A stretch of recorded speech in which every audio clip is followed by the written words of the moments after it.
The Female Solution Global Radio TV Show invites you to an invigorating conversation with our team of hosts Monday through Friday, 7 a.m. to 9 a.m. Central Time. Start your week with Monday Morning Mindfulness with Zelda Speaks. Tuesdays, Self-Cell Care with Jody Susan. Wednesdays, Repairing Broken Families with Naima Latif and co-host Kareem Hamid. Thursdays, Soulful Solutions with Dr. Debbie Green. And Fridays, Health and Wellbeing with Beata. Saturdays, tune in 12 noon to 2 p.m. Central Time. First Saturday, Success Strategies with Jana. Second Saturday, Wendy Williams Esquire on relationships. Third Saturday, Move Around with Deborah. And fourth Saturday, Wisdom with Mama D. Join us Sundays, 7 p.m. to 9 p.m. Central Time for Soul Purpose Healing with Beata. Call in and comment 515-605-9325. Press 1 to speak to the host and be a part of the solution.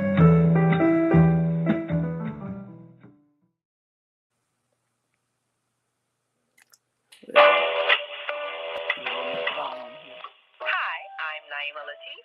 Join me and my co-host Kareem Hamid every Wednesday morning, 7 a.m. to 9 a.m. on the Female Solution Radio Show as we explore that relationship that is the foundation for our society, the relationship between men and women, husbands and wives. Join our discussion as we seek to repair broken family ties and rebuild our community. Listen online at www.blogtalkradio.com/the-female-solution. Call in and comment 515-605-9325. Press 1 to speak to our host. Naima, are you having a problem? No, we actually, yes, we're here. Just, are you able to hear? Oh, wait a minute. Let me see. Greetings. This is Myeka. How are you this morning? Excellent. I don't know if I can hear. Yes. Naima, where are you at? Yes, we hear you. Hello? Assalamu alaikum, Naima Latif and Myeka. Yes. Myeka, can you hear us? Yes, can you hear us? We hear the birds. There is a lot of background noise. Yes, we hear you loud and clear. And let me make sure that Myeka can hear us loud and clear as well. So, Myeka, are you...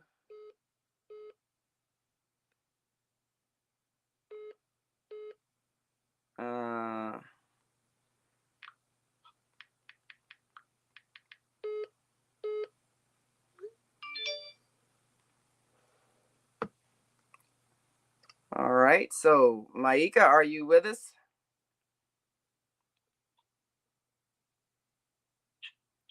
I think Myeka might be having an audio issue here. Let me make sure she can hear us. And all right, let's see. Oh, you know what? Her mic's not open. All right, here we go.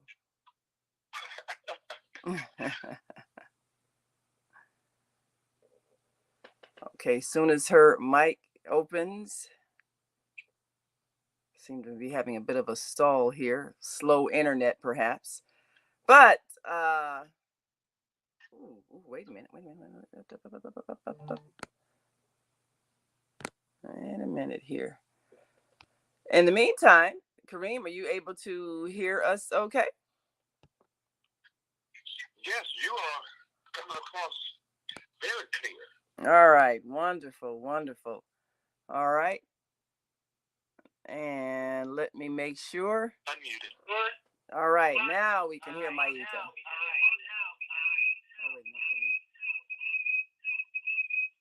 Okay, is that better? There's an echo now. All right, I got rid of the echo. And all right, Myeka, can you hear us now? I can hear you. All right, wonderful. Hopefully you get that problem solved. Yes.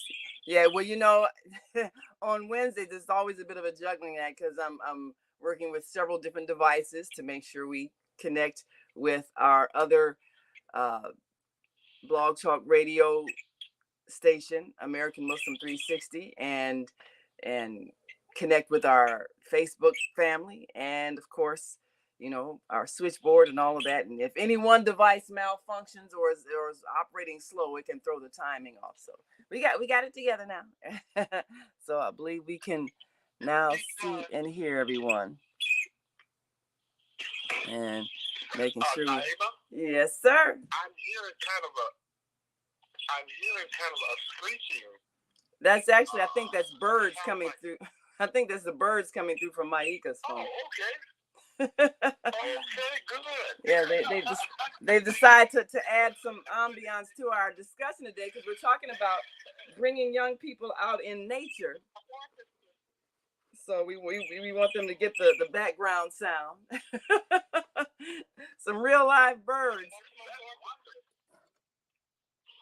Yeah, so there we are. We got sound effects provided directly by Mother Nature. Well, right. yes. Well, this is. They are giving praise to Almighty God. That's right. To be out in the air, be able to fly, absolutely. They are enjoying life. And that's what we should be doing, and that's what our children should be doing. They should have that peace, that calm, that natural music that comes from the songs of birds. That's what they should wake up to in the morning, not the sound of ambulance sirens or, God forbid, gunshots and all these other horrible sounds that are too often permeating our urban environment. So we want to talk about that today, because we are so excited. We're planning a trip out to Pembroke, Illinois, out to the farmland, where we can take young people and have them see the other side of life, the natural side of life, where people are living without the stressors of urban crowding, and can actually hear natural sounds like we're hearing the birds singing, and can smell fresh air, not the smell of smog from automobile exhaust or factory exhaust fumes. We want to give young people a different perspective of life, so that they can realize that what they're living is unnatural, and they can go and experience a natural environment and see what it's like to plant and grow your own food, and pick and eat your own food that is produced by your own hands, and to realize that you don't have to live a stressful life where you're constantly hustling for money so you can buy food, because food comes from the earth. And there's no more noble pursuit in life than that of farming, where you can feed people and feed yourself. So we want to introduce urban youth to that life, so they can see that there's an alternative, and they can experience what it feels like to not have the stress of living in a place where people are constantly struggling just to stay alive. That's so unnatural. And that's why they are acting out the way they are.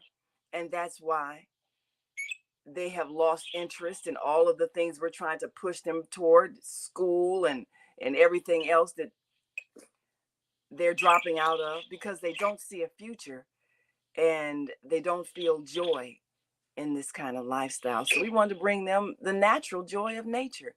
And that's what we're looking at doing in June, next month. And we also want them to talk to those who have made this a lifestyle, living out in the rural areas, growing food, living a natural rhythm, not this highly stressed, every 5 minutes scheduled for something and rushing to catch a train, catch a bus, rushing down a highway, but really living a relaxed life that is in accordance to the natural rhythm of the earth. We want them to observe and feel the difference. And this is what we're planning for next month, so that young people can understand that what they are living is an unnatural environment, and that's why it's creating unnatural behavior. So Myeka made a decision to relocate and reconnect with the earth. And so every second Wednesday, we'll be bringing a view from the farm, and also giving our viewers and listeners a chance to observe the ongoing Pandemic Farms program, where we're showing people how to take wasted urban land and turn it into food growing land, and to discover what Mother Earth is already giving us for free in the terms of plants that can heal us, that we in our ignorance have been calling weeds and killing because they don't look like blades of grass. So this is our quest, and there have been so many people talking about what do we do about the urban crime and the youth violence. Well, we got the answer. Take them out of this unnatural environment and restore their souls by reconnecting them to nature. So, Myeka, what have you noticed just even in your own temperament, just being in a place where you can wake up to the song of birds in the morning? How does that help just your overall state of being? Well, they wake up every morning. They wake me up every morning at 4 a.m. singing. I know what time it is because I start hearing them. And the sound of birds is very healing to the soul. It's a natural sound that the universe has given us. Unfortunately, in the city, it's not as prevalent nowadays as it used to be. But it's a very needed element in the healing of one's soul and the directing of one's life. So there's a peace, there's a calmness, there's a serenity, there's a healing vibration that comes from being in nature. Of course, when you bring children out here, there have to be structured programs that help them to understand themselves, which is the most important thing. And I think that's the great deprivation, that in our schools and in our homes, we're not teaching young people to know themselves as spirit, mind, emotion, and body, and to connect with spirit, mind, emotion, and body outside of themselves, externally and internally. So we also have to not only bring them to nature, but help them to understand the process of they can respect it and honor it because it's akin to themselves.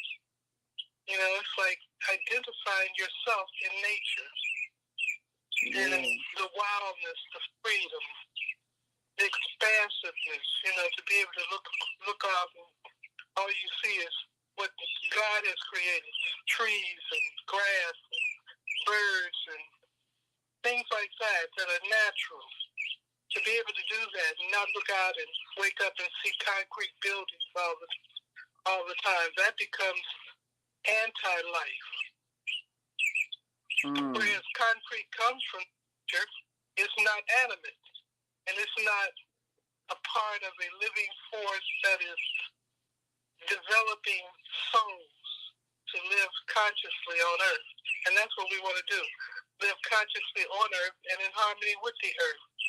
So there's so many lessons to learn by being in the rural areas of the country and coming out of the urban concrete jungles. I think children are really mistreated when they have to live constantly in an urban area. That's true. We don't think about it, but it really is mistreatment when they don't get that sense of freedom, of being able to look out and see a field of grass where there are no obstructions to the sunlight, and see a row of trees just growing freely, and just seeing natural things like squirrels and raccoons and wildlife living in the trees. I mean, to not have that at their fingertips every day, and the only way they can learn about nature is through a book or on a computer screen, and they can't smell, they can't see, they can't feel, because of where they're living is so extreme with the concrete and the removal of natural plants.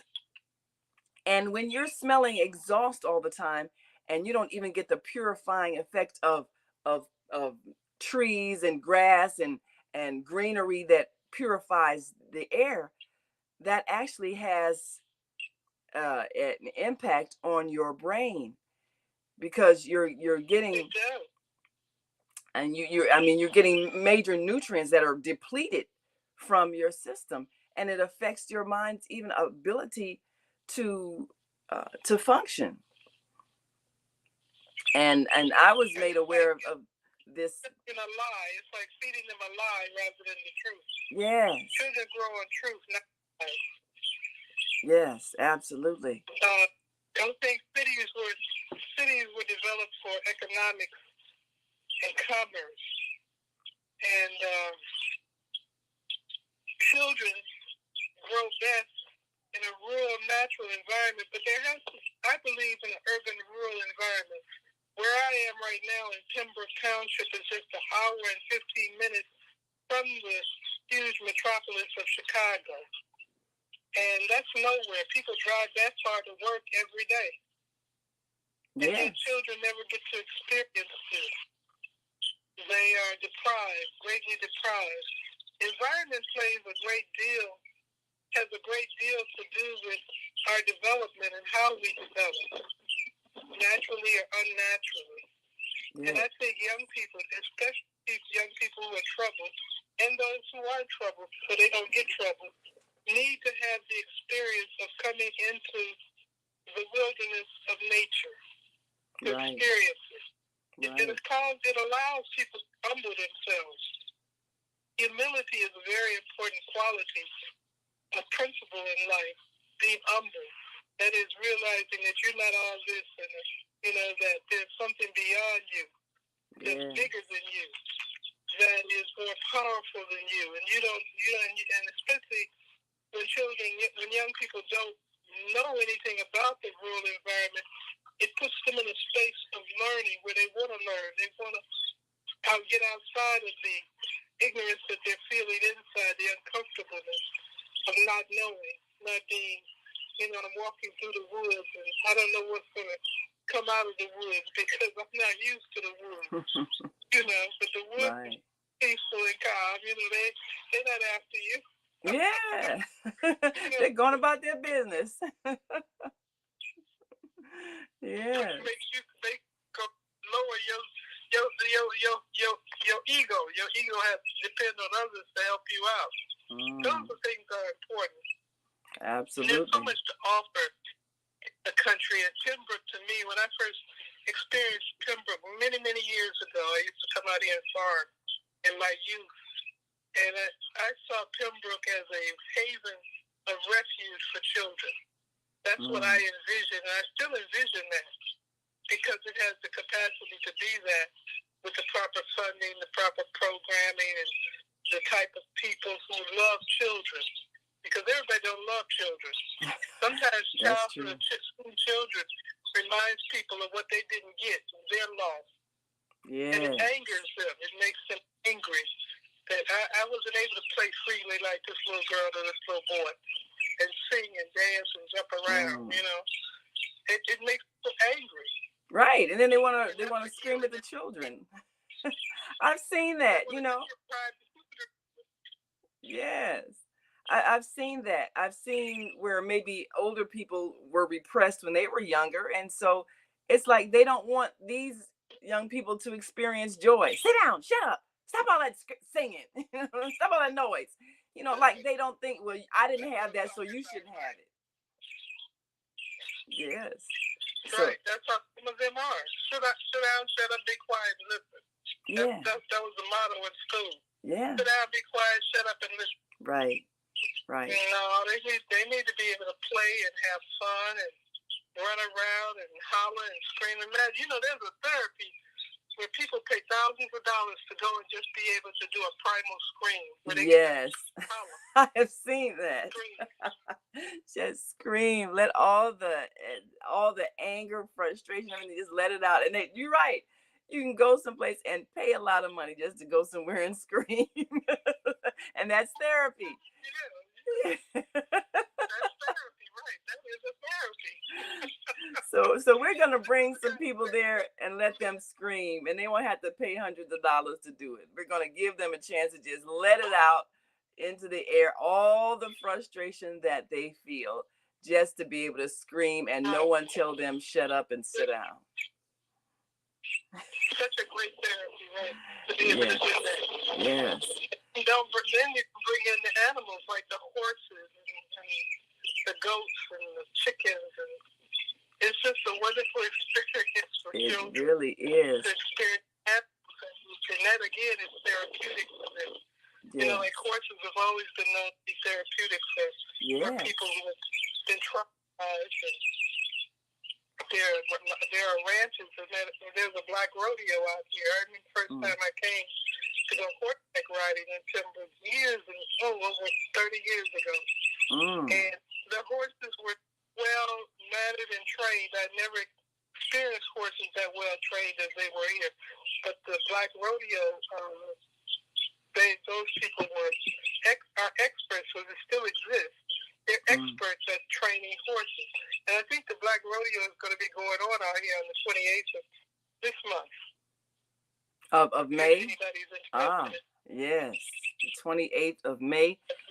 And, you know, there's a lot happening there out in Pembroke this summer that people need to be aware of, because now, of course, the 28th of May, for those who want to take that trip, that is on Saturday, the fourth Saturday of the month. And then we're looking at coming out on the weekend of the 17th and 18th of June, the Friday and Saturday of June. And that Sunday, of course, is Father's Day. And, you know, a lot of people are going to be celebrating their fathers and men who make a difference in the community. And we want to remind our young men of the legacy that they are building toward and having the impact in the community, in the families in which they live, and how they have the power to turn around this state of affairs we're finding ourselves in, where so many people are now afraid of young men, because young men have been in many ways misguided, misled, or not guided and not led at all. And so we want to bring them back to their natural selves so they can be the strong individuals, the mentally and emotionally strong individuals that they were born to be, but somehow got diverted by an unnatural environment. And then I understand there's an event on the... Well, I understand there's an event on the 26th of June. I think someone sent me a drum call, I believe. Let me see if I can find that information that was sent to me. And I'll find that and get more information about it. Someone sent that information to me yesterday. To bring the drums out here to Pembroke and just beat them. Yeah. I mean, the drums in an open environment, they sound so beautiful. Yeah, I think that's that following weekend. We've also invited Brother Kwame Sunhorse to come down around the 16th. I know his mother's birthday is the 17th. He's coming to the airport to celebrate, so we're asking him to come and share some of his wisdom. He hasn't responded yet to whether or not he's going to do that and when, but we're looking forward to him, and also we're asking him to perform a Niki ceremony, which is Native American fete. So we're looking for good, like you say, good things to happen in Pembroke this summer. Yeah, absolutely. And hope we can develop some real programs where children can have a constant experience here in Pembroke during this summer when they're out of school, so that they don't get caught up in the drama and the trauma that goes on in Chicago sometimes in the summertime. Right. Unsupervised and uncared for, you know, unappreciated children. Right. Well, you know, that's the thing. Uh-oh babies. You know what an uh-oh baby is? A baby that was not intended to be born by those who conceived of them. But that was not their intention. That's like the woman goes to the husband or the father and says, uh-oh, I'm pregnant. You know, that's uh-oh, but it's funny, but it's real. Yes. And babies, they need to know that they are worthy of love and that they are loved and that they have a purpose and an aspect in them that is directed by God. They're not to God. Nature is productive. And nature has a plan for everybody who comes into the earth. And so it's like helping them to discover what that plan is based on what their gifts, skills, talents, resources, and abilities are, so that they can use their time productively to manifest that. That's what's important, that they're living according to their purpose. Absolutely. And in that, you lose the fear and the feeling that I'm not wanted, I'm not loved, nobody cares about me. Nature cares about you. That's enough. You got a body. That's profound. Use it properly. That's right. That's right. And the mind and the soul that goes with it. And that's what has to be taught to young people. That's what has to be taught. They have to be taught how to appreciate themselves and love themselves. Yeah. Well, that's the first step. Right. Background. Yeah, that's exactly right. When they love themselves, then everything else follows. We got to take a quick break, but when we come back, we'll talk about how we can instill that principle of self-love in young people as they experience nature and understand that all life matters and there are no accidental births. If you are here, you're here on purpose. Absolutely, there are no accidents. No accidents. And so we will be right back after this quick break. And if you're listening online and want to join this conversation, give us a call, 515-605-9325 or 515-605-9891 and press 1 and let us know that you are ready to make your voice heard. You're listening to and watching the Female Solution Global Radio TV show. I'm Naima Latif, and today we are joined with Myeka from Pembroke, Illinois, where the farmland is plentiful and there's birds singing and fresh air.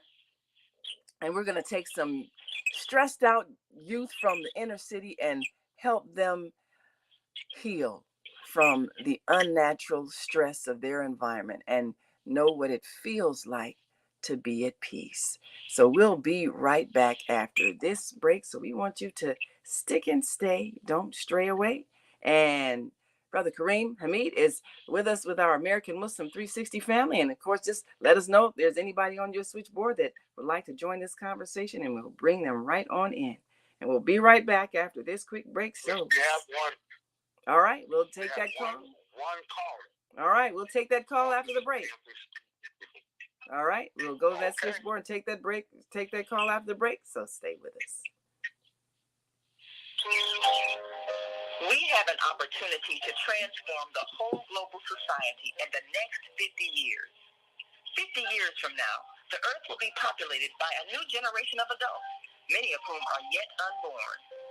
Our mission is to nurture them in childhood with love, guidance, and protection, and to raise them in healthy, happy families.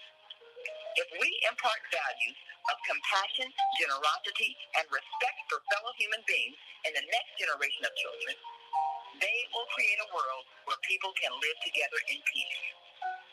This is our goal. Be a part of the transformation. Get your copy of the book, The Female Solution. Go to www.naimalatif.com. That's www.naimalatif.com.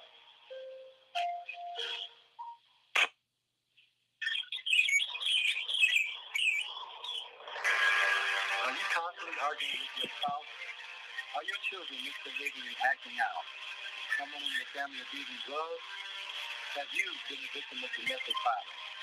Are you grieving over the loss of a loved one?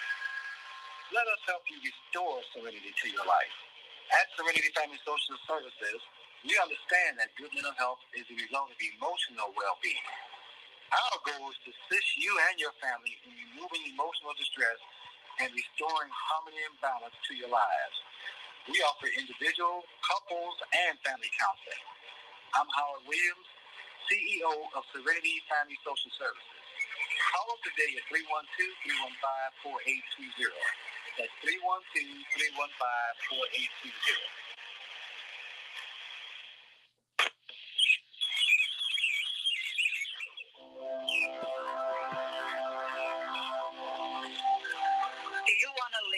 world without war? Join our global peace movement. Heavenly Culture World Peace Restoration of Light transcends culture, religion, ideology, and other boundaries to achieve peaceful harmony in the global society. HWPL is committed to bringing world peace and cessation of war through peaceful dialogue between religious groups. I am Director Shin-Suk Kim of the HWPI Chicago branch of North America. Join us for our next gathering. Call 773-580-1501 and be a part of the movement for world peace. Email us at chicagohwpl@gmail.com.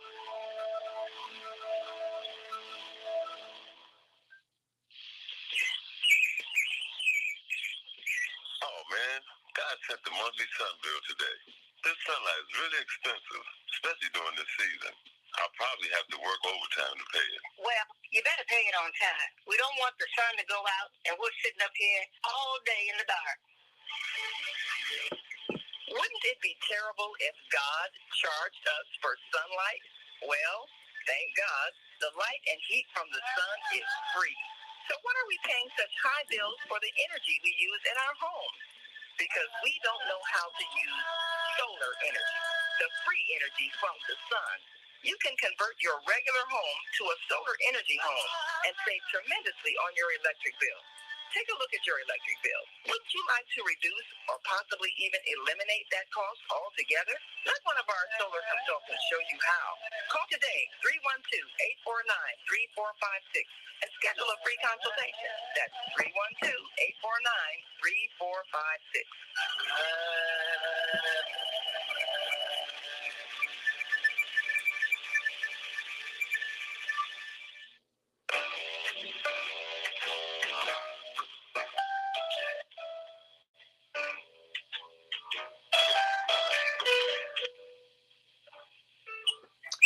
We are back. You're listening to and watching the Female Solution Global Radio TV show. I'm Naima Latif, along with our co-host Kareem Hamid and our American Muslim 360 family. And today, let's talk about it with Myeka. We're bringing peace to troubled youth through farming. We're looking at a wonderful nature excursion on June 17th and 18th of this year, next month. And first going out to take a look at what the farmers there may need in terms of people who can come and help pick berries that are ripe and ready for picking and harvesting. And then also crops that may be ready to start being planted or even tilling some soil. Some of the things that we can bring young people out to do, to learn how to do, and to get a feel of what it's like to live in a natural environment. And we also want to give them a chance to just let out all of that stress, just scream, run, feel free for a moment, and let all of the stress of the urban environment out. And then they can relax and enjoy the beautiful sounds of the songs of birds. We've got a caller on the American Muslim 360 line. Brother Kareem, you want to open the mic for our caller?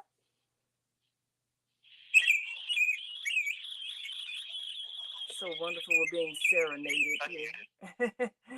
It's really wonderful to hear the sound of birds, because what they have to say. And I just recently learned, Myeka, that birds sing at a certain pitch. The sound of their singing actually is to enhance the growth of the plants.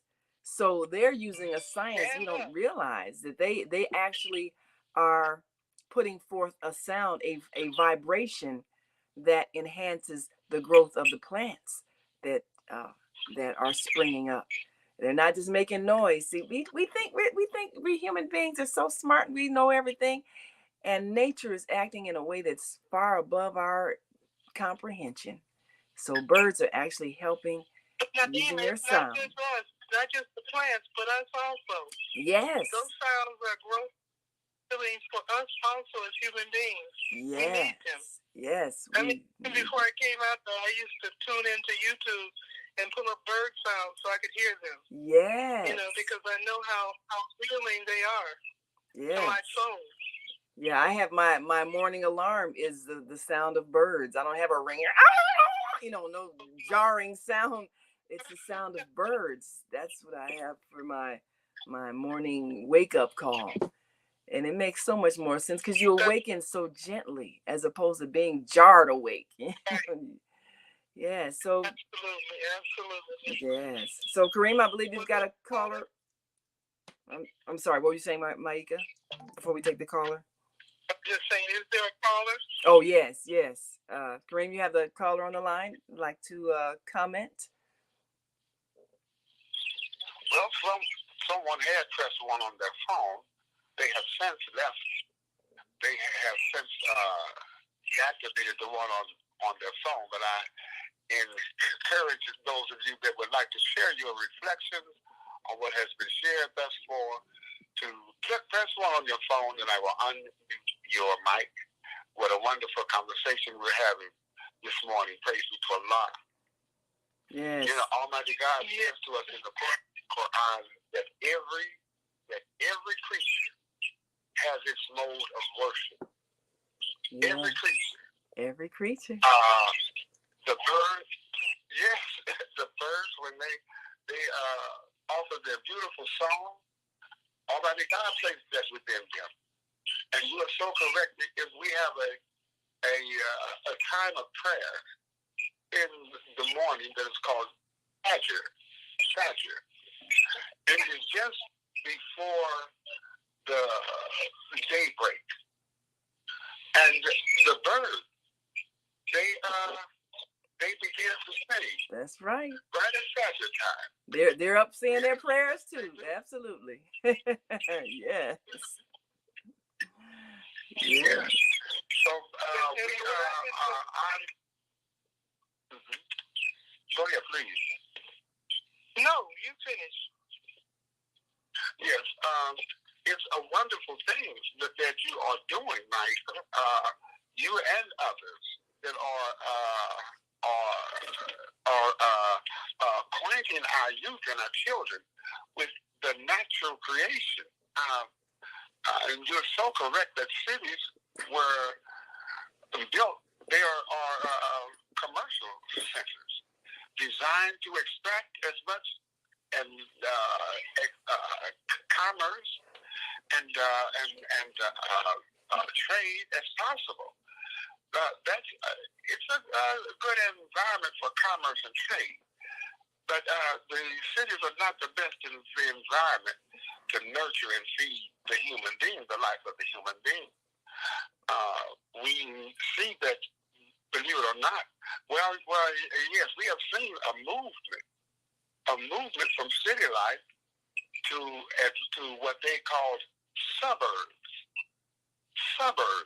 life. Mm-hmm. Yeah, outside the city. Yes. Outside of the city, but now there is a strong movement to move directly into the urban areas. Mm-hmm. To move out of the urban area to where open spaces. Our children are like seeds. They are like seeds, and we have to place them in the proper environment if we want the proper production to come from out of them. You know, there's a well-known youth camp here in this country called Camp Khalil. And parents from all over the country, they send their children to register and be at Camp Khalil. They are to leave all devices behind. No cell phones, no tablets, no Instagram. All of that is left behind. And it's in a natural setting. And the parents have expressed a marked change in their children when they return back home. The children work with each other in a natural setting. There's counseling, there are games, there are projects that they interact with. So this movement shall grow, inshallah, God willing.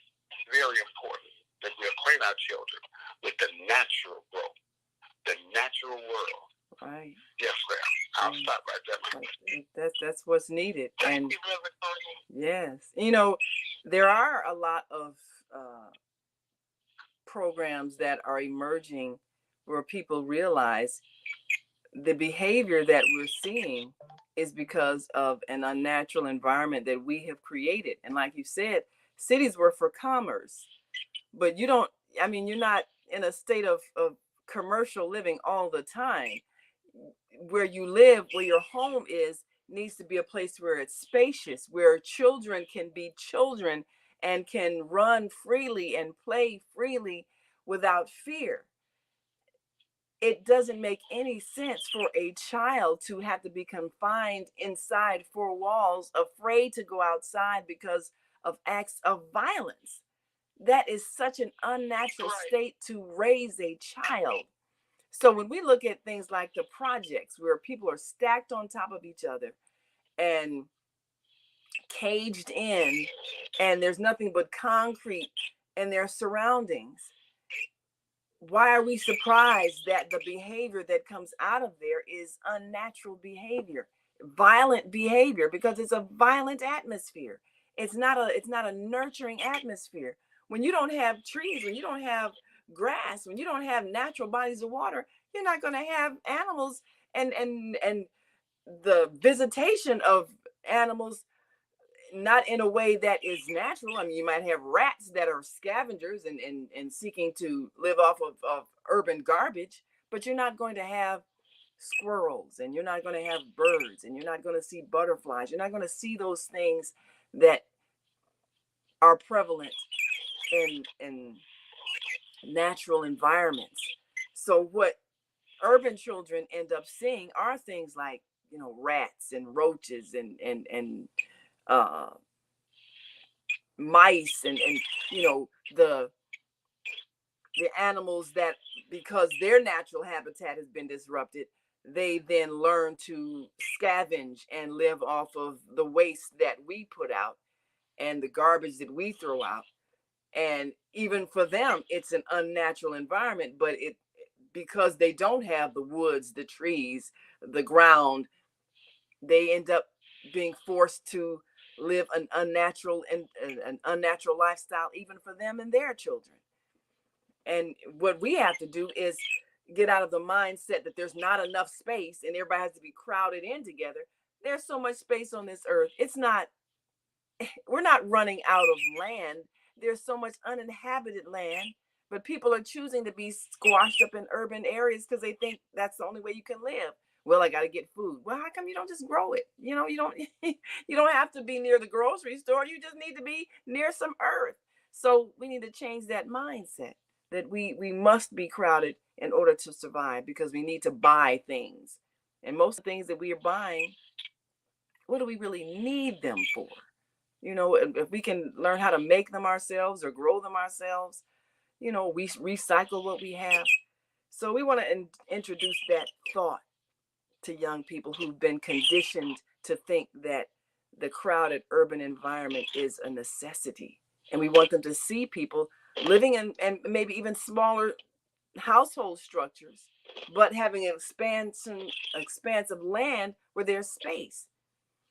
And, even people who living, say, in trailers or tiny houses, how much space do you need to lay down and go to sleep? You don't need a lot. But if you want to get out and walk or run and have space where you can live, that's what the outdoors is for. And that's better than being cramped inside four walls. And you can't go outside because you're afraid of somebody assaulting you.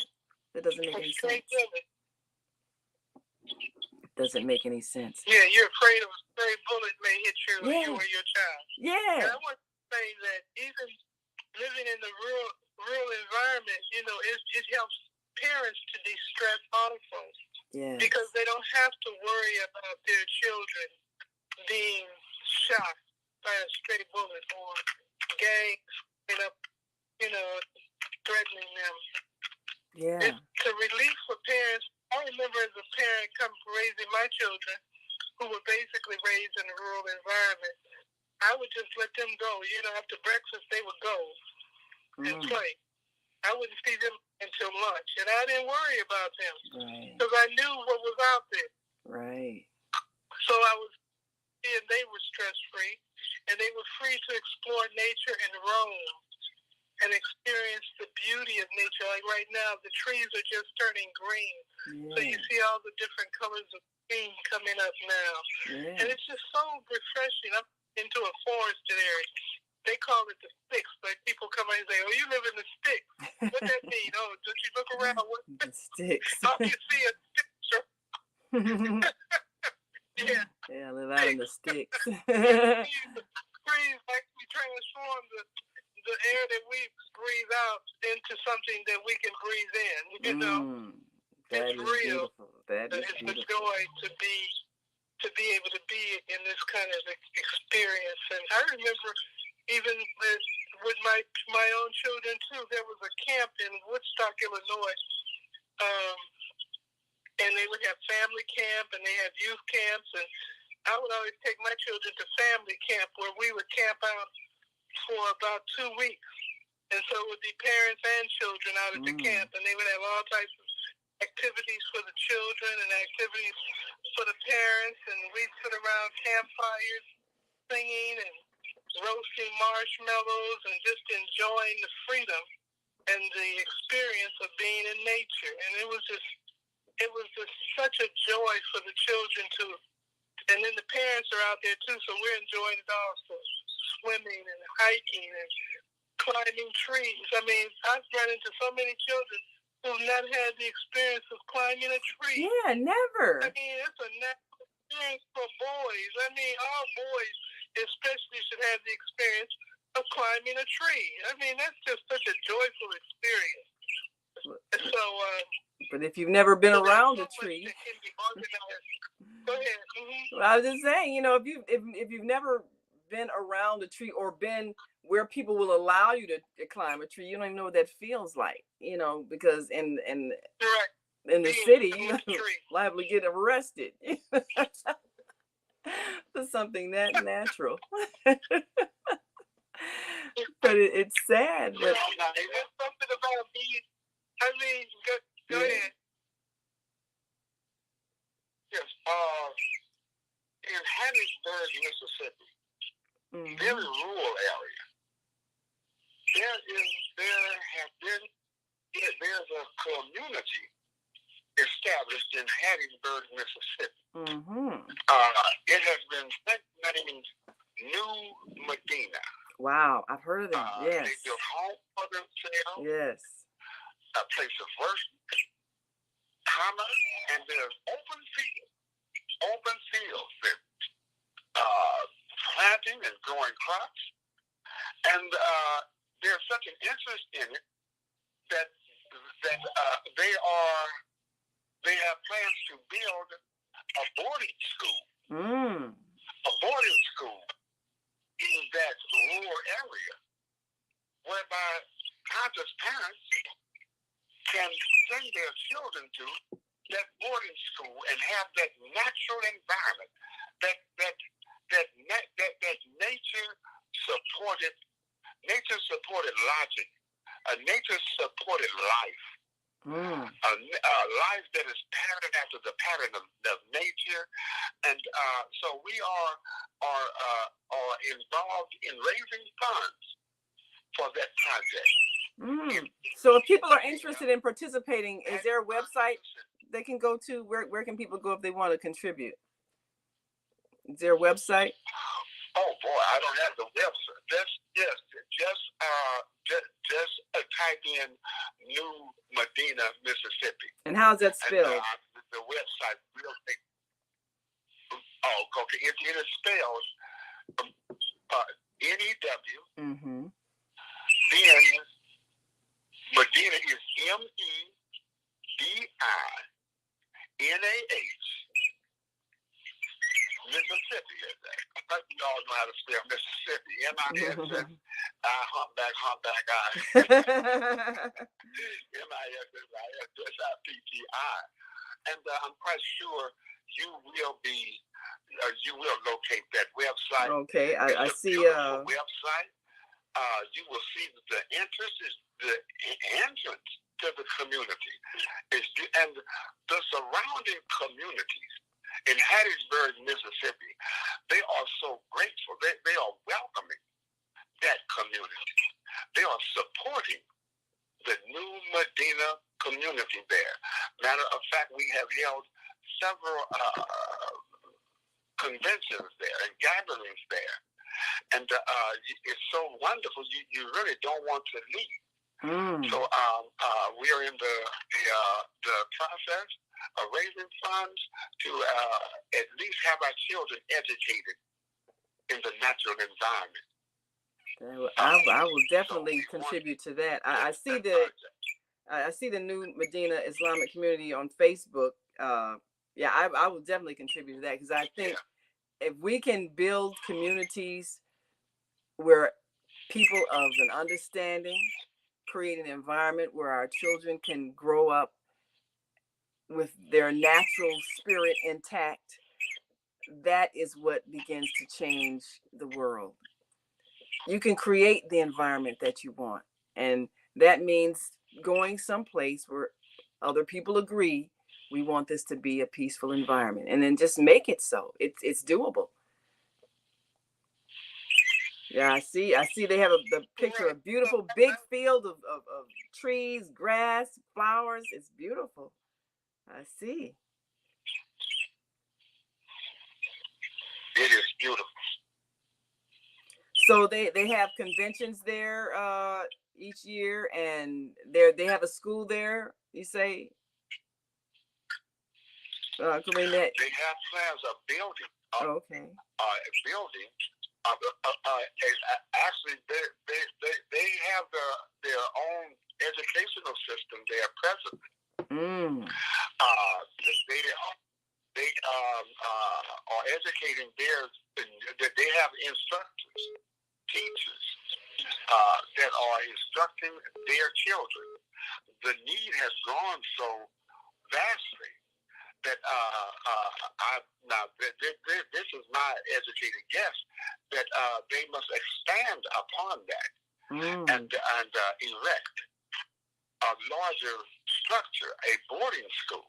Yes. What more can we ask for? And if we want the seed to produce, we have to put it in fertile soil. That's right. We have to put it in the proper environment. And our life is described as that of a plant.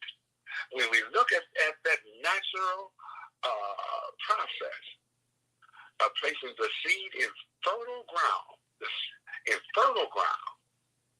and watering it with the spiritual nature that the human being needs, that seed it bursts forth, and it sends its roots in two directions: further into the earth, that which gave it life, and the sprout breaks the ground, and it rises up toward the sun. Now, there are instructive signs in that. Jesus said, what is man but grass? So praise be to Almighty God. If we can create the environment, we have to create what we want. It won't come by osmosis. We have to create what we want. We have to create what we want. Our children in a proper nurturing environment. Yes. I think what we plan to do here in Pembroke, to create an environment where children can grow and be healthy and safe and in harmony with nature, and learn to develop food processes where they can have sustainable agriculture for life. You don't have to worry about starving. But have you a little history on Pembroke? Pembroke was founded by some patriots on the railroad, Cap Titter and his family, seeking to get away from the whole slave Canada, and they stopped here in Pembroke, and they developed right here. And Pembroke became an agricultural center for African American people here in the north of the Mason-Dixon line.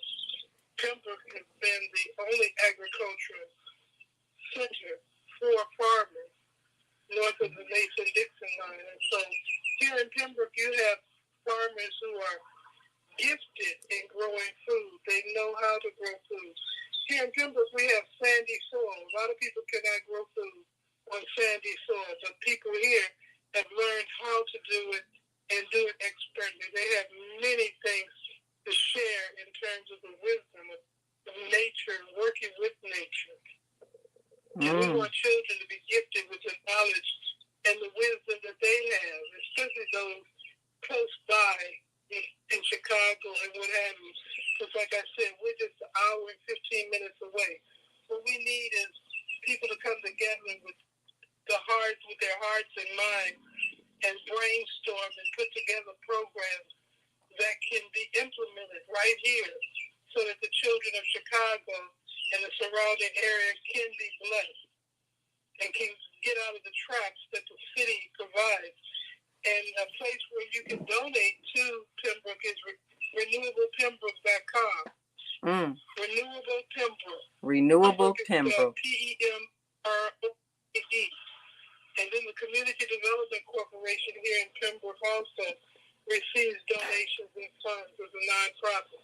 And they're doing great things to change the climate of Pembroke. So we want people to come to Pembroke. As a matter of fact, you can rent a piece of land like the size of a tennis court. We call that a 16th of an acre. And set up a permanent campsite where you can come out weekly. You know, you want to come out whenever you want to. And your camping stuff is out here for you already set up. And just enjoy nature. $25 a month, I understand. Wow. So that's available. That's something to organize. There are all kind of activities out here in Pembroke, as well as helping the farmers to grow crops and what have you. That's available, and then we have to set up other programs. Personally, I invite people to come and join me in grounding to the earth, taking off your shoes, burying them in some sand. We'll have some drummers and some aromatherapy going on. And let all your cares, worries, and fears go into the earth that knows how to transform them into something good for you. So yeah, come on out. And I can be reached at myeka@yahoo.com. All right. That's myeka@yahoo.com. I have another phone number, but I don't remember it right now. Well, they can email you, start out with that. Yes, definitely. There's a great history of Pembroke that everybody can become a part of of the history of this very historic place. Yes, it is. Yes, it is. Pembroke was set up by if you came in the being basically because you had the crowded cities of Chicago. Yes. You know, as people were fleeing the South because of all of the criminal activity that Europeans were engaged in. Running from the lynch mobs. Yeah. Yeah. That's what was happening. Cities, there was segregation. So there was only so far that black people could go. So some people who were farmers in the South decided, well, we want to farm, we want to grow our food, and then they came to Pembroke. And that's where they found land and the ability to grow their food. And that's how it grew as an agricultural center. So that's a great history. Very historic. Yeah. And I think young people need to know that this is what happened. People came and they decided they were going to keep their farming skills intact and continue growing food and settle there. And Pembroke is one of the largest Black farming townships in the country, I understand. And we're going to take another quick break and talk about some of the activities that we're going to expose young people to when we go out there. As she mentioned, grounding, understanding the health aspect of having your feet in the soil. And then some of the natural ways of restoring your inner peace, such as aromatherapy, listening to the sounds of the birds, and giving them some scientific information about the kinds of plants that are growing there and what can be planted there that we can assist in that process. So we'll be right back after this quick break. And Zelda Robinson has joined us on Facebook Live. She says, Grand Rising, beautiful Queen sisters. And she says, our children need to know how the soil and nature can be a game changer in life. So we want to introduce them that, and thank you, Zelda. I'm wearing my blue glasses. She says, beautiful blue glasses, Naima. they're for sight as well as fashion, more sight than fashion. But thank you. So we'll be right back after this quick break.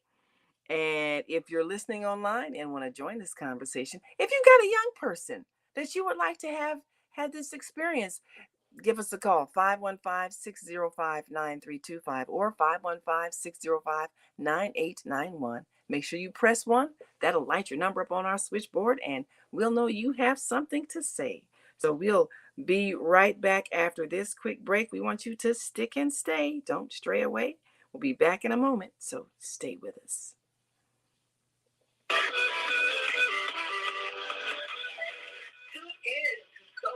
Solutions with Dr. Debbie Green on Thursdays at 7 a.m. Central Standard Time and 8 a.m. Eastern Standard Time to hear great topics and stories on grief and turn it into victory. Join Dr. Debbie Green to listen to stories of triumph and learn how to overcome. You are not alone in your life, and there is hope in the darkest hour. This is your time to learn strategies and solutions to improve your life. It's your time. So join Dr. Debbie Green with Stronger Solutions and call in on Thursday at 7 a.m. Central Standard Time and 8 a.m. Eastern Standard Time at 515-605-9325 with comments and questions. Look to hear from you real soon.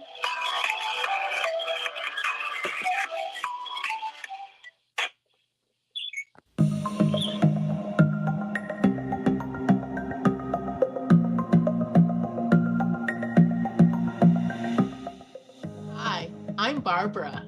I'm Cheryl. And I'm Naima. We're 3 Black moms. And in case you didn't notice the resemblance, we're also 3 sisters. We're going to be coming to you every week, sharing our successes and our mistakes as we navigate our lives as moms, wives, sisters, daughters, and of course, Black women in today's world. We'll talk about it all. Race, politics, religion, economics, culture, and we'll take a look at everything from whether or not to use corporal punishment to how do you teach your children about sex. Look for our upcoming book, Growing Up Charles. It's a personal story about our lives growing up in Maple Park on Chicago's South Side. I'm Barbara. I'm Cheryl. And I'm Naima. We're 3 Black moms. Follow us on Facebook and subscribe to our YouTube channel, 3 Black Moms.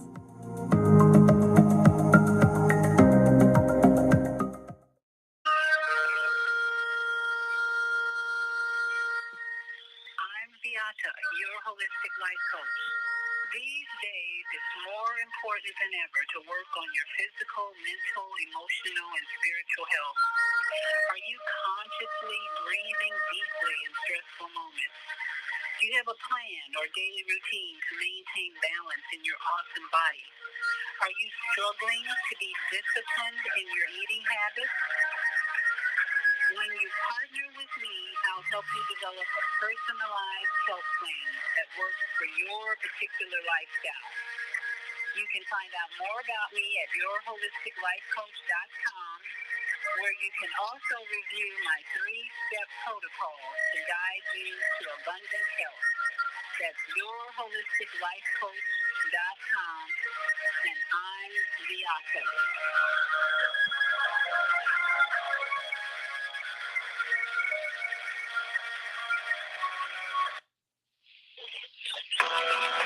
Do you worry about finances, family, health, job, relationships?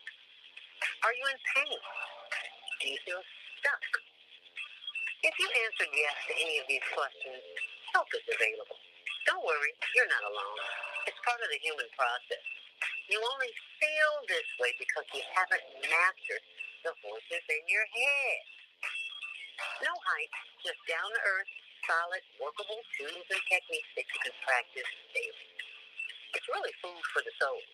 Whether you want to learn how not to worry about anything, reverse type 2 diabetes, publish a book, promote your product or service, or just make extra money. Take advantage of the deal of the day. Go to zeldaspeaks.com or call 312-409-6619. Mention promo code The Female Solution and get free shipping. That's zeldaspeaks.com or 312-409-6619. Stop worrying today. Visit zeldaspeaks.com.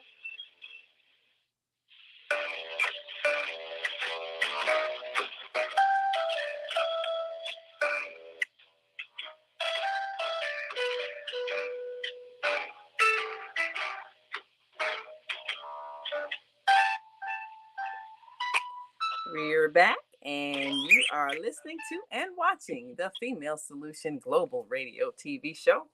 I'm Naima Latif, along with our co-host Kareem Hamid, and our second Wednesday of the month guest, Myeka, and we're talking about bringing peace to troubled youth through farming. And we're looking forward to an exciting journey out in the Pembroke farm area, where Myeka is living the life, listening to the call of birds in the morning and smelling that fresh air and putting her feet in the grass and the soil and getting natural healing. Well, we want to bring urban youth out there for that. That's the life. And so many young people have not known what it feels like to simply sit at the foot of a tree and hear the birds sing and relax. So we want them to have that experience. But one of the things, Myeka, that we also want to do is we bring them out there. You know, we've got a whole library full of natural plants that grow. And the times that we did all the research for our pandemic farms program, we really had a chance to learn a lot of natural things that grow out of the ground, like clover,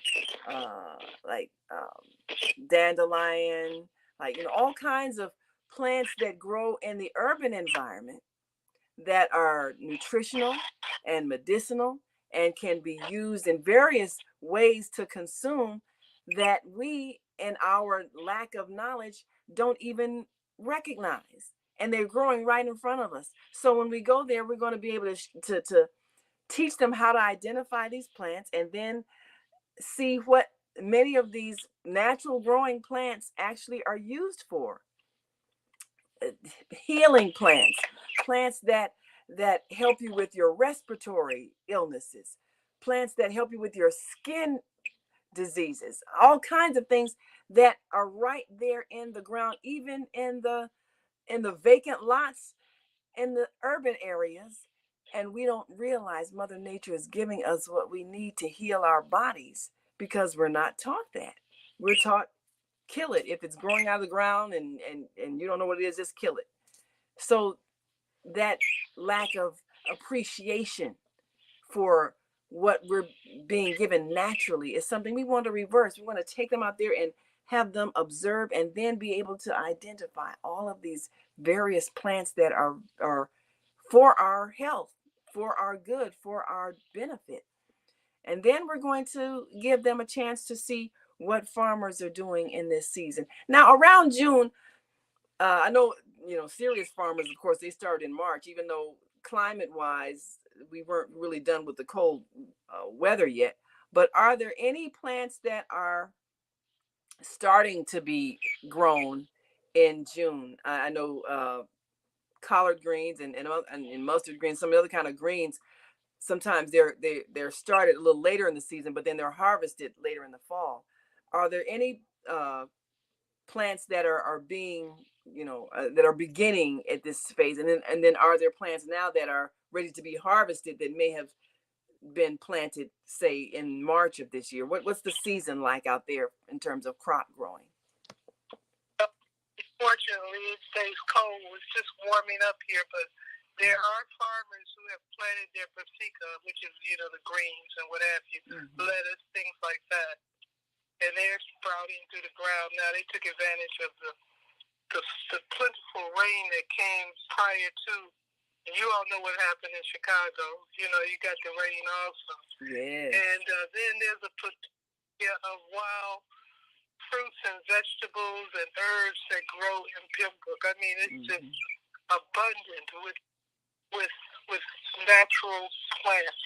Yeah. I can't even begin. You name some in Chicago like the dandelions, but we have so much out here. It's amazing. Blackberries, elderberries, all that stuff is growing out here. And then you got the acorns from the acorn tree, which can be used for flour and fuel and all kind of things. That hasn't been developed. Pembroke is really an undeveloped area. It's always been left. It's been deemed poor, and so as a result, people have ignored it and dissed it. And so, so the resources that are available for Pembroke, people even holding back. Like I understand, the county just got some money in, but the county of Kankakee did not allocate any of it for Pembroke. Wow. And that's one of the things that we're fighting. That's why we need people in the urban areas to know what's going on so that they can write their legislators and help us to get what we're supposed to get. This is a town where we've always had to fight for everything out here, and there's some real fighters out here. They take serious what's going on. We got Nycor gas trying to come out here and bring some fossil fuel. I tell people it's not going to work. And then we have those courageous people who are fighting that. They want natural solar, which is sun energy. They want wind energy, but not fossil fuels to take us back and to destroy the farmlands that they would be coming through. So that's a battle that we're fighting. And just the battle for farmers to get the allocations of resources that they need to grow food. We have a prediction of food shortages, and you already see the prices are sky high when you go to the grocery store. Well, you fight that by growing your own or supporting farmers. Everybody eats, so they ought to know a farmer or support a farmer. That's important. That's just a natural connection. But we miss these connections because our schools and our educational systems, our churches and what have you, don't encourage us to be advocates of food growing, natural food growing, and to support our farmers and those who are making sure that food is available for our tables. This is needed. We have to come together and begin to plan our future. I mean, our 400 years is over. What was that, 2019? Right. The rest is us building. We need now, not what somebody's going to hand us. Their system is crumbling. We see it every day. The crumbling takes place. I've never been a person who was in the wrecking crew in terms of this society. I've never worked against it. I've always worked to create a system so that when it does crash to the ground, we have something to sustain ourselves and to build a future with. That's what's important. Be a foundation builder. Invest in the foundation of a new way of living, a new culture. Envision a new way of living. Envision a place of peace, a place of prosperity, abundance, where children can come and be safe and healed and loved and nurtured and cared for. That's what we need. We need to envision our future. We can't just continue to think everything is going to be all right. It's not. Things can change in a moment. Look at what happened in Ukraine. These people were living naturally, healthily, and then all at once, in just a moment, everything changed for them. That's right. Things can change rapidly, and we have to be prepared. We have to learn survival techniques. We have to learn food storage techniques, food harvesting. Absolutely. I remember in the 80s, we had a farm project in Woodstock, Illinois, and Lansing, Illinois, and we picked the children up. We were in the South Shore area dealing with some of the young people in the South Shore area, and we come take them out to Woodstock where they learned how to grow food. It was called SEED, Students for Education and Economic Development, and the CAMP program, which is the Harvard Agricultural Marketing Project. And we tell the young people, look, we're not waking you up. We're not waiting for you. The bus leaves at 6:30. Well, they be lined up at 5:30 after their first experience. First time they got left, they knew you were serious. Yeah, we were serious. 30, we were on time. And they just so enjoyed it. And then when the harvest came, we allowed them to come in and we taught them how to set up markets for the food that they had helped to grow. And they were able to keep 75% of the proceeds from the markets where they sold the watermelons and the tomatoes and the cabbage and those things that we had grown. And they just loved it. And then we had to disperse for, I don't remember what the reasons were, but we had house building programs out there where we built cordwood masonry houses. And those are things that we can do out here in Pembroke. We can build cabins and different structures, teepees, and the land is abundant and it's available. We just have to make use of it. We can do whatever our minds, they say, with the mind of man can think, the mind of man could create. So we have to become creators with the universe. And in some ways, it's good that Pembroke has been in the background and a lot of people haven't known it because there hasn't been a lot of exploitation going on. Yes. But we have opportunity to grow and to build whatever it is that we need to build. And we need a lot because we got a lot of children in the urban area of Chicago that need a place to go where there can be solace and peace and serenity and calm. That's necessary. The mind needs that in order to grow and to think and to harvest the thoughts of the spirit. So I encourage people to look into investing in Pembroke. And if you know how to write proposals and you have a proposal for the development of a school or a camp facility or whatever, bring it to Pembroke. This is the place to plant those kind of seeds and thoughts. Thoughts. Well, I know we're going to be later this summer after we finish with our parenting course online. We're going to also initiate the Peace School. And even though it's online, part of it, part of the process needs to be physical contact where there is an environment where they can actually feel peace. And it's not just hypothetical, but it's actually manifested when you can go to a place and feel safe and you can feel that there is no tension, no pressure, no stress. Some young people have never been someplace where they truly feel safe. And that's a travesty when you have not had a childhood, because childhood should be safety. You should be able to play and not worry and not feel like you might be attacked or accosted in any way. So we want them to have that experience, to know that, as you said, we can create this and it's not something that someone else has to do. Poverty is a state of mind. Poverty is when you have lost your creative ability to create. And so you keep thinking someone must give you something. And that's what creates poverty. With all of the things that are available to us, with simply the power of thought, if we are in a state of poverty, it's because we've lost our creativity. And once we gain that back, then we'll begin to see that the wealth that we needed was always there. We just didn't see it. Just like you mentioned, things like acorns and all the things that are there in abundance.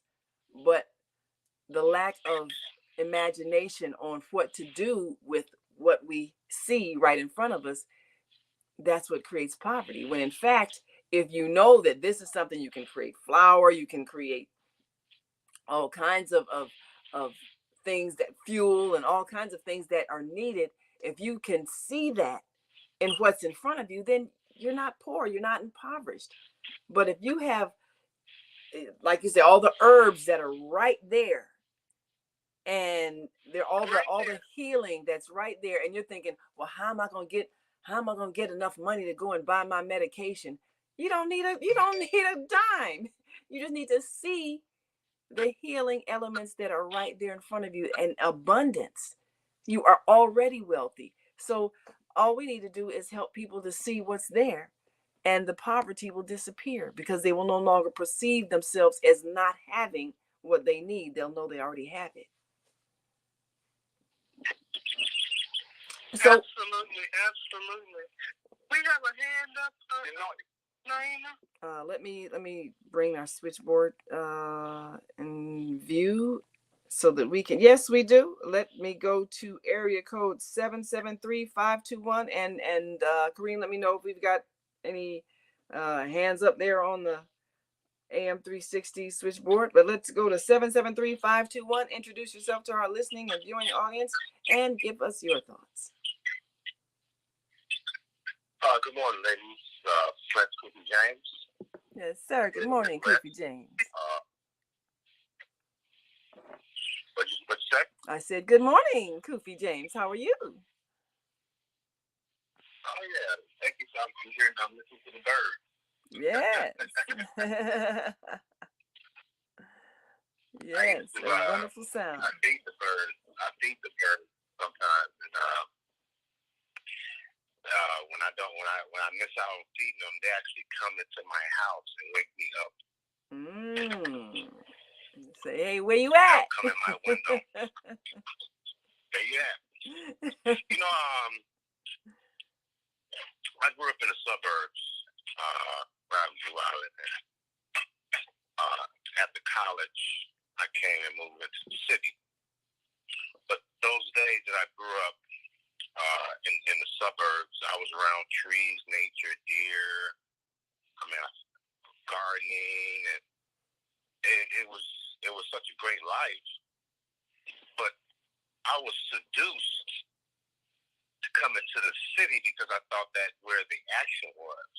I thought that's where it was seducing me. Oh, I need to go to the city. I need to get to the city. And see these people and everybody just, raving and like they're having a good time. And for me moving to the city, that good time that they were having, that I would come from the suburb to the city, it was part-time. It was just, that was their getaway to act kind of crazy and wild and dance, and then go back home and be sad. Oh. And then I'll go back to the suburbs, and I was like, oh, my life is boring. They're having such a great time in the city. And it was only part-time. And then we'll go back to the misery, go back to playing on the block, on the concrete block. They used to jump rope in the grass. They jump rope on the sidewalk in the city. And so, yes, I see the disconnection from the two lifestyles. Because if you're not with nature, see, me being with nature taught me as an older guy, I cannot be seduced. You know what? You can't seduce me into any activities, any negative activities, because nature is my positive activity.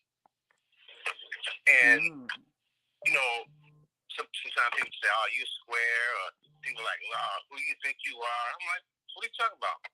You trying to be different than everybody else."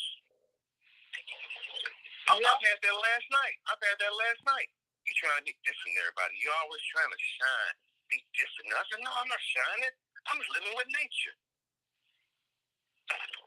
It's interesting. You're complaining about small stuff, and so these children, they need that. Not just off the internet. they need to go out into the woods and go out and maybe live and get back to that lifestyle.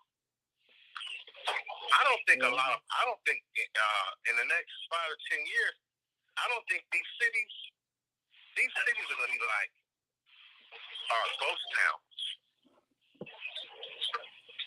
These big cities in America are going to become the ghost towns. You know what I mean? I think people are going to really say, this is not the life. Well, that's the thing. If people know that there's an alternative. In these cities we have, and I'll stop talking. In these cities we have predators. Ooh, yeah, we have predators. Yeah. They come here from other places. We have predators right in the cities, and I see them, and they see me. Okay, so I'll stop right there. Well, thank you so much for calling. You know, the interesting thing is a lot of people want to leave. They just don't know that there's somewhere to go. They have no idea that there are actually farmlands. There are actually places where people are living outside of the city, and it is affordable to go there. And so people, I've heard so many families say, I wish I could get my children out of here, but they're thinking, I will be helping you set up your voicemail in 3. They're thinking, you know, I need $100,000 to buy a suburban home, and I don't have a way to save up that kind of money on what I'm making, so I'm just stuck here. That's the thought. They're believing that they need something more than what they need to just leave. So that's another thing we want to show people. You don't have to try to figure out how are you going to get $100,000, $200,000, $500,000 so you can go and get you this suburban home. There are places like Pembroke where the land is affordable and you don't need a whole lot of space to live, but you can get land that is spacious enough so that you're not cramped up, and you can change your whole lifestyle. You don't have to have this, like you're saying, Kofi, and a lot of other people feeling like, well, if I'm not in the city, I'm missing something. But really, what are you missing if it's constant stress, constant fear, and people who have a poverty consciousness, so they think they have to take from other people? That's not a natural way to live. I mean, the whole carjacking thing that has escalated. What kind of mindset do people have where it's like, I'm going to steal a car at gunpoint? And it's gotten to the point where the police are wary of it and they don't necessarily feel the urge to pursue it because it's just happening so commonly. And it's like, oh, eventually they'll crash the car and we'll find it, you know. So it's becoming a state of fear for people to even do little things like go back and forth to work or put gas in their cars. That is unnatural, to live in that level of fear and to have people who are in that mindset of, I don't care who I hurt, I'm going to take because I don't know any other way to create what I want. That's what we're changing. And this trip right here, that's the mindset we're changing. The belief that you can't have because you don't know how to create what you want. And therefore you have to take from other people or be brutalized by other people who are trying to take what you have. We want to change that whole mindset and let people know that there is an alternative. The The scarcity scarcity mindset. mindset. It's called, it's a mindset of scarcity. Something's going to run out. Yeah. And when you come out into the wilderness, into the rural, you realize that there's an abundance of everything. That's when you can change that. Yes, that is and it. heal that. That is it. When you know, see that it's a free thing, and that's all right. Yes, that's the thing. There's a language that was introduced to us. When I grew up, almost every yard, and I grew up in the city of St. Louis, but there were gardens in almost every backyard. My neighbor, Miss Rainey, she had a beautiful flower garden, and also she grew fresh vegetables. There's a community here just outside of St. Louis. It is named Webster Grove. I purchased I looked at a journal on Webster Grove. Fortunately, it was photographs, pictures, and that was an African American settlement in Webster Grove. And what attracted a lot of African Americans to Webster Grove was its excellent educational system. But they grew crops. It was a farming community. And they would load their buckboard wagons with those crops and come into St. Louis, sell them, and take the proceeds and go back to Webster Grove and continue to build their community. Now, here's a language that was introduced to us. Remember this statement here, convenience store. Remember, that was in vogue. There's a convenience store right on the corner. That is saying, I'm going to make these things convenient for you. You don't have to go through the process of developing them yourself. Look at the convenience. So it is that convenience that has spoiled us to a great degree. Well, all we have to do is just go to the convenience store and purchase it. Well, the prices are going through the roof, and there is scarcity now. So what you are advocating is that we have to be willing to toil, work, and struggle. That is the natural process of human life. So it is going to become more and more critical. The supply chain of goods that we see that supply chain is interrupted. This is kind of off topic, but it is something I want us to take note of. The country of China is going to eclipse us. It's going to eclipse us as the most powerful and influential nation on the earth. They are eclipsing us right now as we speak because of lack of education in the necessary fields that we are actually operating in, this high technological world that we're in now. Yes. Our children are not educated at that level. There's a citizen here that owns a high-tech company, and he needed a procedure called sonic welding. Sonic welding. And he searched throughout this country. There was no one that knew how to do it. He contacted someone in China. And sonic welding for them is just passe. It's like calling up a plumber, you know? Yeah. So we have to educate ourselves, but also never, and I'm grateful that you are mentioning, educate ourselves also in nature, the natural processes. There shouldn't be a food shortage. We are not running out of land. You know what I'm saying? Right. So I'll just stop right there. But I hope that we be aware of what is coming and what is happening. I can say here in the St. Louis area, there are a large amount of community gardens here in the St. Louis area. We did a survey, and we have found that that process is very large and it is growing. So we wish much success to you, Myeka, in the Chicago area with your efforts. Praise be to God. I'll stop right there. Well, you know, it's very significant what you say. Yes. Go right ahead. Go right ahead, Myeka. Go ahead. I wanted to say earlier,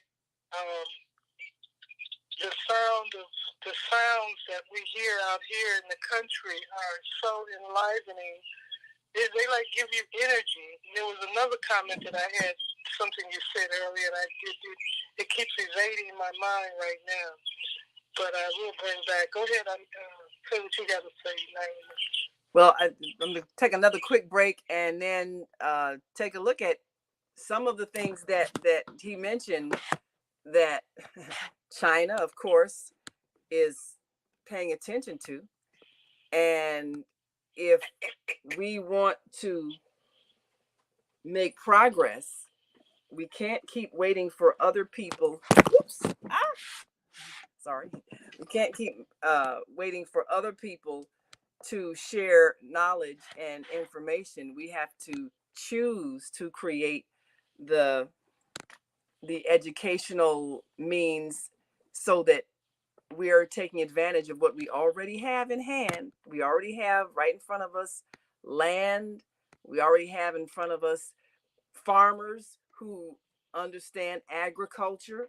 We already have in front of us all of nature that we can explore and learn how to use what we have so that we are able to evolve in our not just technology, but the old ways that we sustained life that are still valid. So we're going to come right back, and I have on the screen here, if you're interested in the trip to Pembroke, the number to call, 773-366-3615. That's 773-366-3615. Leave your name, your information, and if you've got a young person you'd like to have benefit from this excursion, we want to connect with you. That's 773-366-3615, our office number. We want to connect with those who are ready to reconnect with nature. And we will be right back after this last quick break. And we want you to stick and stay. Don't stray away.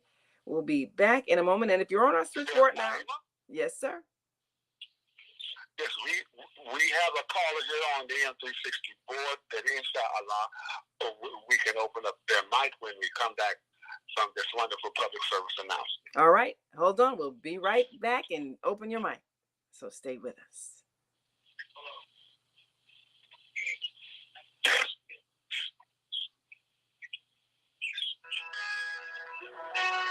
Hi, I'm Jody Susan, Susan Essentials. I started Susan Essentials in 2015 because of a personal health journey. I was over-medicated and put on 19 different medications. And yes, I reversed all my chronic diseases using plant and energy-based healing. It was amazing. At Tucson Essentials, we support both consumers and businesses, and we do that with helping your employees or yourself with a food as medicine mindset. How Tucson Essentials supports businesses and consumers is we teach people about a food as medicine mindset. So we support people on how to support their own immune system, how to support their brain health, how to support their emotional well-being. And we do that all with plant and an energy-based healing.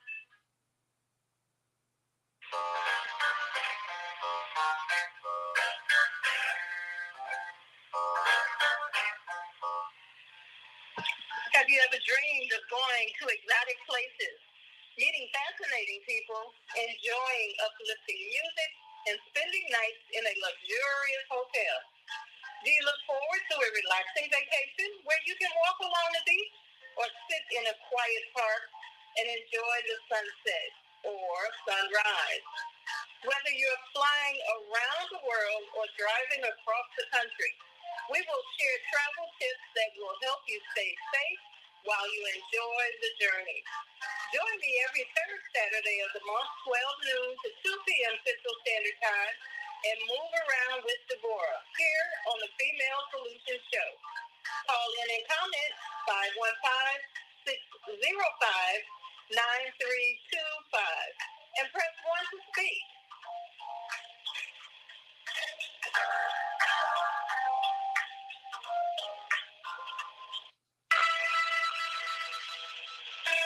Hey, it's time to take charge of your health. I'm Myeka, your holistic life coach, and every Friday morning at 8 a.m. Eastern Daylight Time, I'm here on the Female Solution to empower you to make choices that will assist your evolution to abundant health. I'm also blogging every Sunday evening at 8 p.m. Eastern Daylight Time at Soul versus Healing, where I bring you a spiritual chiropractic adjustment to bring you back into alignment with our Creator's love, compassion, and wisdom. Join me every Friday morning at 8 a.m. and Sunday evening at 8 p.m. for a time of unity, enlightenment, and love vibration. Shalom.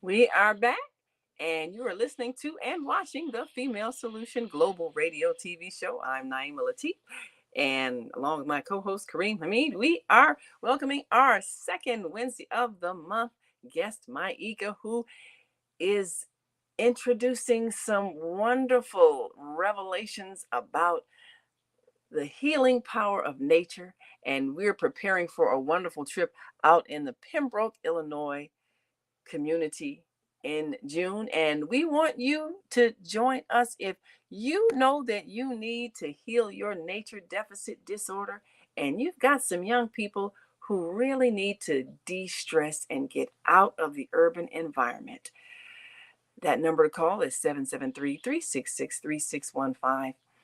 We'll be teaching a number of things. One of them, of course, is how to recognize plants that are growing out of the earth that are medicinal and nutritional, and can even reverse some health issues that you may have thought you need to find the money to go and buy medications for. It's right there in the earth. So we've got a caller on American Muslim 360. Brother Kareem, you want to open up the microphone for our caller? Yeah. Yes. 727-866. Please state your name and where you're calling from. Yes, that's one. This is Sister Gil Muhammad from Sharon, Pennsylvania, and I was just thinking too that we also, as we introduce the inner city youth and families to more agricultural life, that we also have to keep a balance that where they live at can be changed, and to there's as they tear down these old buildings and businesses that are going, like steel mills that are going out and everything, and they're tearing down. It's leaving a lot of land within the inner cities and the urban areas vacant, and we should try to get on planning committees for the development, and also to use those areas to create agricultural things within the city. And here where I live at, there's been a lot of old homes torn down. There's a lot of empty lots, and people that live in a particular block that they may have torn down 3 or 4 homes are adopting the lots and making them into community gardens and parks and growing vegetables and things like that right in the individual neighborhoods. So, as we introduce, we can also change the area of the city and give us more balance, that it doesn't have to be all the urbanization that has happened. Absolutely. And give us your name again, sister, and where you're from. I agree with you, Gail. That's Gail from Gail Muhammad, Muhammad. and what and where you from? I'm from Sharon, Pennsylvania, but Sharon was known for its steel mill. So they called us that I live in the Rust.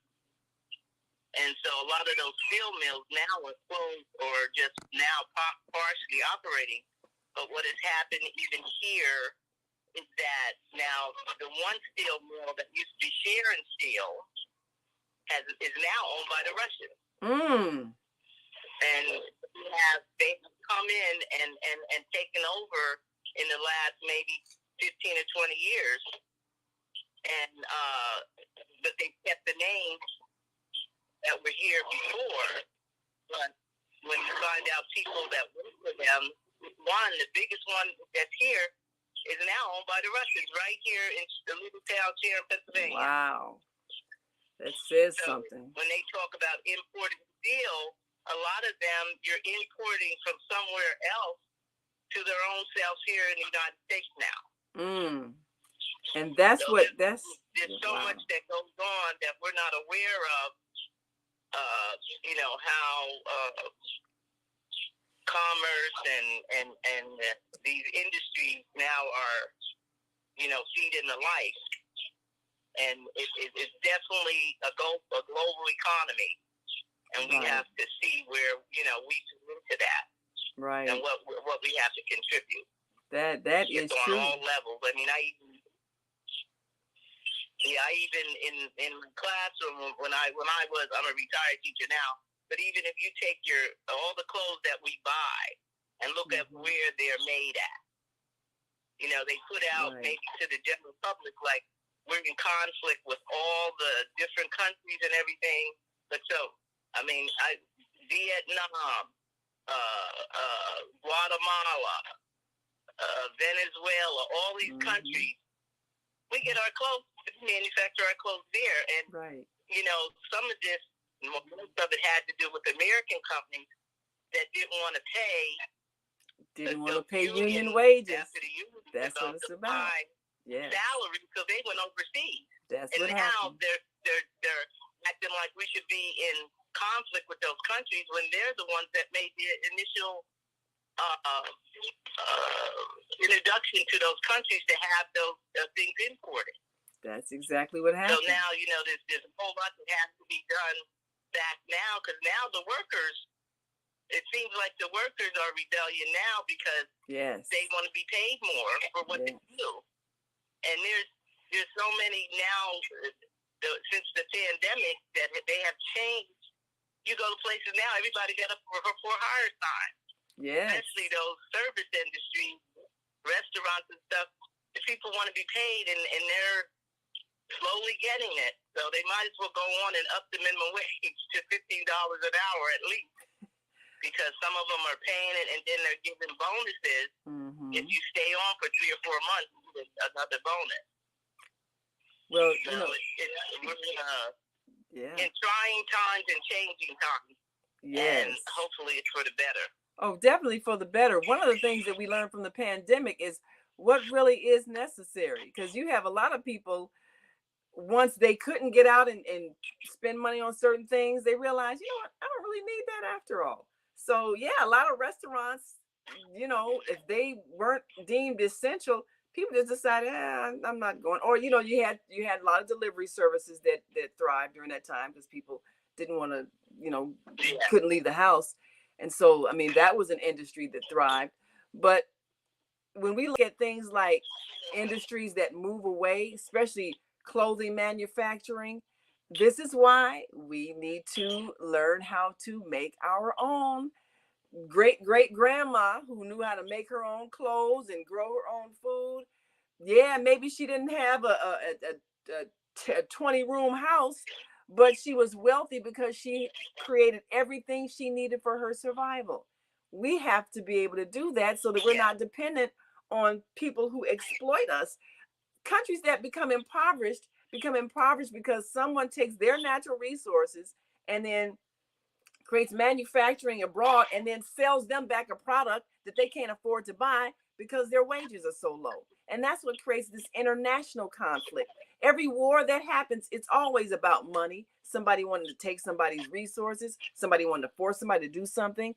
Every war that we've ever had has always been artificially created by somebody who wanted to exploit other people. So if we know that now, not only do we refuse to go and fight a battle that is not going to benefit us, killing other people who are struggling to survive, not only do we not allow ourselves to do that, we also learn how to be self-sufficient in the land where we live. It's good that we can trade and interact, but it has to be balanced. Every country should be able to produce what it needs for basic survival: food, drinkable water, clothing to cover your body, a structure to protect you from the elements. Every country should be able to produce those things by themselves and not be forced to import things from another country at a high price that they can't afford. That's what creates conflict. That's what creates global conflict. That's what leads to war.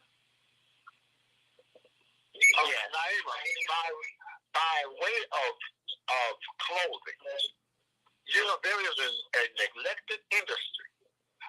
Do we realize that the original American flag was, the material used was hemp?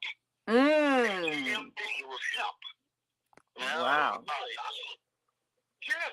Now, that is very profitable. It's to engage in hemp production. A lot of material clothing is made from hemp. Now that's a crop we can invest in. I'm not talking about cannabis, and I'm not talking about marijuana. Don't get it confused. Marijuana is a part of the hemp family, but hemp can be grown anywhere, and it is very profitable. So I'm offering that as another industry that we can enter into, the production of hemp. Well, Myeka, that's something you've mentioned. International market. Yes. I'll stop right there. Well, that is something we may want to think about, how to increase the hemp production for the purpose of developing an independent clothing industry, so that people are not feeling like they don't have enough money to buy the imported clothes that are too high priced for them. They can be growing the plants that produce what they need to make their own. That's an industry we can develop right here in America. Let me speak on that. I'd like to speak on the hemp also. That hemp is such a valuable crop. Hemp is a soil remediation plant, and it's also an air remediation plant. By that it means, where all these nuclear power plants like Chernobyl and other places have sprouted up, where radiation has overcome the people, that's what they grow hemp. To remove the radiation from the ground. And also where you have all these vacant buildings that have been torn down, hemp is a good plant to grow to remove all of the waste and the toxins and oil, things like my brain is not like rust and all the other toxins. To the people. Yeah. And people grow their gardens and they don't even get that stuff removed. But hemp will grow. If it's grown on all of the vacant lots in Chicago, you wouldn't have a problem with COVID or any other virus, because they couldn't live in the air where hemp is grown in. Wow. Because it removes those kind of things in the air. But we have people in public positions who are not creative, who are not thoughtful, who are not really there to serve the public interest. They're there to fatten their pockets. And it's unfortunate. They make bad decisions, and they don't take into account the needs of the people. But nature provides everything that we need. There's nothing that can attack us that nature doesn't have that can remedy us. There's always something that nature has available. Absolutely. So hemp is valuable. It is absolutely valuable. So Naima, thank you for this day and this opportunity to share. I certainly appreciate it. Look forward to in June on the second Wednesday. Yes, looking forward to it. Absolutely. And looking forward to a great trip out there, and we're going to make some plans to grow some hemp. Well, thank you to Kareem Hamid and our American Muslim 360 family, and all of you who have listened in and are changing your mind. Leave your comments about today's show. You can always reach me on my and thank you for those who are watching us on Facebook Live. We appreciate you.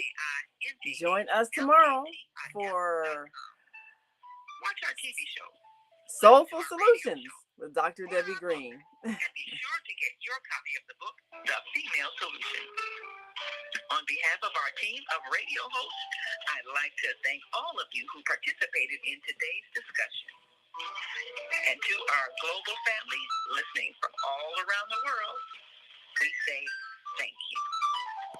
To our family in China, Sheshe, India, Zanyaban, Japan, Arigato, Korea, Kamsamnida, Russia, Spasiba, Germany, Danke, Poland, Jean-Couillon, France, Merci, Spain, Gracias, Italy, Grazie, Egypt, Shukran, Ghana, Nadasi, Nigeria, South Africa, Uganda, Senegal, Janet, Kenya, Asante, Israel, Toda, Pakistan, Shukriyan, Afghanistan, Tashakor, Saudi Arabia, Shukran.